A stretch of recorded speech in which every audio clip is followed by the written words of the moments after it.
Mick Lowes? Yeah. Some end of season questions here for you. Okay. Okay, so player of the season for Newcastle United. Well, it's not an easy one. I mean, they've been in the past outstanding candidates, but you'd have to say, as with a lot of Rafa Benitez sides, and it's pretty much the secret of his success. It's all about all for one and one for all. Obviously, I think Almiron made a little bit of a difference when he came in, but he's been here, way too short a period of time. I like the way that Isaac Hayden has developed a little bit as a footballer. I always thought when he first came into the club, my dealings with him, the fact that he'd been at Arsenal and he'd been brought through the ranks at Arsenal, and he's a proper fella and he's a proper player, but he just didn't seem to be doing it, and he seems slowly but surely to be coming to terms with it. Rondon, I like Rondon, and even when Rondon was at other clubs, he was a player who, if Ando and I ever talked about it, we would always say, yeah, you take a chance. The problem with Rondon is he just doesn't score enough goals for me. I know he's useful, and his hold-up play and his link play is pretty good, and on a good day he'll work hard enough for you. But, increasingly I see games when I think, he should have had a couple of goals there, and he's either given up opportunities or missed opportunities. And at the end of the day, for me, a centre forward is there to do one thing. I don't care if he works his socks off. I don't care if he has 20 assists in a season or he works hard and he's a great link man. He's there to put the ball in the back of the net. So, again, the jury's out on him. I'm a big Ritchie fan. I don't know why. He's feisty, he wears his heart on his sleeve, but I like that, and I've done a couple of nights with him, and I think he's a proper player as well. I mean, you look at the goal at Bournemouth and you think, God, there's not too many in that team could score that goal, and yet he gets the hook off Rafa more often than not, and then they fall out, and then you hear stories that he's going to leave, and you think, well, maybe he is going to leave. And if you were Ritchie and you were getting hooked every week and they weren't playing particularly well, would you blame him? You've then got, Sean Longstaff, who has surprised me, I have to say, because, he's come from pretty much nowhere. I mean, he's not one of these, if you go back to the halcyon days of Gascoigne, of even the Stephen Taylors and people like that, you see them coming through and you think sooner or later they'll get a chance, and then there's every chance they'll make their mark and they'll have a good career. He quite quietly crept under the radar, Sean Longstaff, but he's another one who I've met and seems a really nice kid and a really rounded lad. So the injury came at a really bad time for him because he looked like he was just becoming the real deal. Now hopefully he'll recover from the injury, and he'll get a chance next season. And I think the one thing that seems pretty certain is that Rafa, providing he stays, likes him and will give him a chance, and has been brave enough to give him a chance. Those are some of the, and then defensively, I mean, I'm not a great one on defenders, but I talked to John Anderson, who knows a defender, and he's been pleasantly surprised with Cher. Yeah. And likewise Fernandez as well. I mean, he seems to like Fernandez. And then of course there's the keeper, who dropped a couple of ricks, and didn't cover himself in glory at Spurs. I remember one game, and then a game after that. But he's a little bit like David De Gea. I mean, I'm not saying he's as good as De Gea, but the point I'm making is, you can be the greatest goalkeeper in the world, but if you drop 2 or 3 ricks in a very short period of time, you will invariably cost your team 3 games, and they will not forgive you. They will not think about the 10 games previously. It's the old day you've been mad to be a keeper. Absolutely, and also outfield players can make 10 mistakes and nothing will happen. A goalkeeper can make 1 mistake and you'll lose the game. So I have to say, there isn't one outstanding candidate for me. Perez has been fantastic, and he's been, when I was here, he was always somebody I liked, and he was always somebody who you can see there's something there, and he does things and you think, oh, blimey, if he was whoever, you'd think, oh, what a player he is. But it's that inconsistency. It's the fact that he'll let you down. It's the fact that he just doesn't do it on a regular basis. But I hate to say it, but and I wouldn't have said this 6 months ago, but what he's done in the last 2 or 3 months, if he was to leave, I think he would be a loss. I think he's always been a good squad player. He wouldn't necessarily be in everybody's starting 11, but I think he would probably be in everybody's 18. So to answer your question, I don't really know. It's hard to pick, isn't it? Well, it is. It's been more of a team effort this season. Newcastle rather than there just hasn't been one outstanding. I think maybe Shah for what he's capable of, and the fact that he could potentially be club captain. I don't know. So we'll have to see. On the opposite of that, flop of the year. Well, flop or disappointing, or flop or who don't you rate? I have a big problem with DeAndre Yedlin, and always have, because I just don't think but he's not the only fullback in the country who they're just not told to defend anymore. So he has cost Newcastle a lot of goals. I just every game I watch, I find myself obsessing. I do. I find myself look at the space there. Look at the out of position, not closing a man down. Blah de blah de blah. Sean, because he's been excluded from the team last couple of games. So I don't know.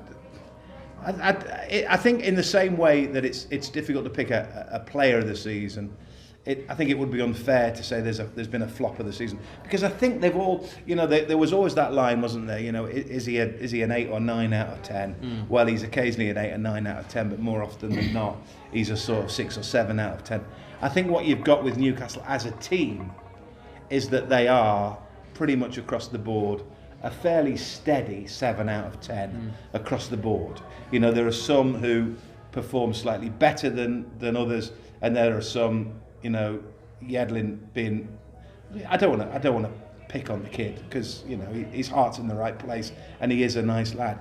But there are players who fall below those standards and probably need replacing. But I think it would be unfair to single one out, either for how good they are or how bad they've been. Fair. Highlight of the season. Highlight of the season.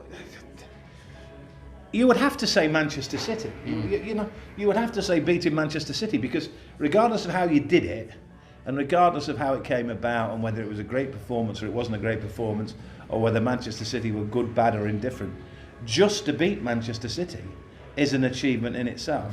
And it also, I think more importantly, just gives you a little bit of hope.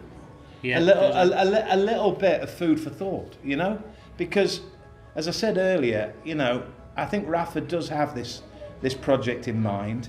As I say, if Liverpool do win the Premier League, which they probably won't, what we want more than anything is an indication that there's going to be something to play for season in, season out, because it's not there at the minute. Now, if he gets money, Rafa, if he gets the 150 million they're talking about, what does that give you? That buys you maybe three good players. Not top players, but good players. Now, if he can put 3 good players into there, can they get beyond... once upon a time we were talking about, can they get beyond the Evertons of this world? Now we're talking about... And Leicester, who obviously won the title.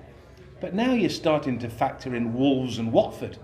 So Wolves and Watford are now potentially... And are good teams. I mean, let's not be disrespectful to Wolves and Wolves in particular have had a fantastic season. Wolves remind me a little bit of Newcastle in 93, 94. Because they've come up and they've said, "Sod you, we're not going to play that. We're not going to be respectful. We're not going to be tippy tappy. We're not going to hold back. We're going to have a go." So all of a sudden, you're not aiming at the Evertons and the Leicesters for sort of 7th and 8th, you're aiming at Wolverhampton Wanderers and Watford as well. So somehow there's got to be some sort of injection, somewhere down the line that there's got to be an investment. And Rafa, I think fairly on occasions is accused of being a little bit negative, but I think he's just working with the tools he's working with. Exactly, yeah. It's all well and good people saying, "Oh, we don't do this and we don't do that." Well, it's because we haven't got the tools to do it. Give him, an attacking midfield player. More important than anything, give him or somehow find him a 25 goals a season centre forward, and then let's see what he can do. Because if he can do that with what he's got, then he has to be able to do considerably better with better players. I mean, throughout my career, all the managers, every manager, whether at Newcastle or whether elsewhere, you ask any manager what's the key to success, they'll tell you good players. The greatest managers in the world will do nothing with bad players. They'll do something with mediocre players, and that's what Rafa's doing at the minute, better than average players. But you can only do big things, you can only do good things with big players and good players, Leads us on to the next question there. I mean, what is Newcastle's most needed signing of the summer? Centre forward, without a doubt. I mean, and they are the most expensive because they are the most sought after, they are the most wanted, and they are, ask any player, never mind any manager, they will run out onto a football pitch and the 10 of them will forgive the guy up front anything if he's sticking the ball in the back of the net. They'll forgive him not running back, they'll forgive him mouthing off, they'll forgive him picking fights in training, they'll forgive them anything if they put the ball in the back of the net, because it's the hardest thing to do, And because the problem is, the game's changing, so you don't really get out and out strikers anymore, and because teams tend to match up like for like, there's a temptation that you can fall behind because you're playing, say Liverpool will play with the 3 boys up top, Manchester City will play with the 3 boys up top, and they'll share the goals out. So the temptation then for lesser teams is to go like for like. Managers always want to go like for like. But if you go like for like, it was a really good analysis in the week of the way that Tottenham approached the game against Ajax. He played 3 at the back with 2 wing backs, and Ajax didn't play with a centre forward. So they were essentially wasting 5 players. And Ajax had all that ball in midfield, and then they could create the openings. They could pass the ball through Tottenham Hotspur, and that's what they did. And then he had to change and go to a back 4. So I think if he gets himself a centre forward, and he's brave enough to say, right, okay, you could have Almiron on one side, you could have Ritchie on the other. I don't know, but just try and get somebody in who could score 25 goals. But they cost fortune. Exactly. Yeah. And you've got to find them, and you've got to be guaranteed that when you sign them, they deliver the goods. Last question. Leicester, when we beat them away, everyone was celebrating. Obviously, that was survival almost sealed. Do you think it's been a successful season for Newcastle? And should we be celebrating just staying up as a club? I just think, as I mentioned earlier, about the need for Liverpool to win the Premier League. I just think the Premier League needs to change, because otherwise, Newcastle will just be one of 10 clubs who I don't think will threaten relegation genuinely. I mean, I know we've flirted with it a few times, but I think when push come to shove, you always knew they'd be okay. At the top end, again, you can't get near them. You can't get near that top 6 in a minute. So you're left in this middle band of 10 and 12 teams. And you think, well, what is a good season and what isn't a good season? It's a very difficult thing to equate. And the one thing I really don't understand, and I really can't understand, is their approach with the Cups. And that's the frustrating thing. Because that, Watford will think they've had a very, very good season. They've done well in the league, but where have they had their most fun?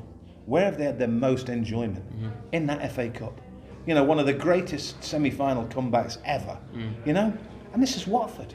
And I remember sat there that day texting people thinking, again, no disrespect whatsoever to Watford. They're a fantastic and a really well-run club with good players, and Troy Deeney is a talisman that most clubs would love.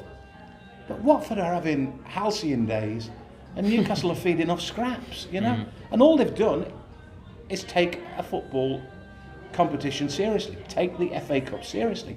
You know, why don't Newcastle do that? I just don't understand that bit. I don't understand, and I don't know whether Rafa's under orders. I don't know whether he concurs. But what I do know is that, and this is where I do have a slight problem with the Rafa adulation, is that managers previously have been absolutely pelted for fielding weakened sides, or for doing this and doing that, and Rafa never gets the slightest bit of criticism. You know, he's blessed in that respect, and I'm not saying he doesn't deserve, because at the same time, and I could list 6 managers who did get stick. I never thought they would due the level, because they were working with their hands tied. How many? I mean, you know, even the McLarens of this world, even the Carvers, even the Pardew's, never mind your sort of superstar managers, you know, they work with their hands tied behind their back. But nobody acknowledged that. Nobody said, well, to be fair to him, let's give him a break, because this guy is just, you know, he's hamstringing them at every turn, you know.